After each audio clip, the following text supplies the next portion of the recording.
લાઈવમાં આપનું સ્વાગત છે। ડભોઈ બોરિયદ રોડ ઉપર વૃક્ષ ધરાશયી થતા વાહન વ્યવહાર ખોરવાયો।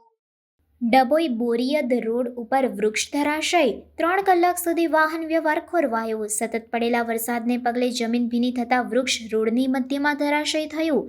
વાહન વ્યવહાર કરતા વાહન ચાલકોને પડી હાલાકી। તંત્ર દ્વારા 3 કલાકની જહેમત બાદ વૃક્ષ હટાવતા વાહન વ્યવહાર રાબેતા મુજબ શરૂ થયો।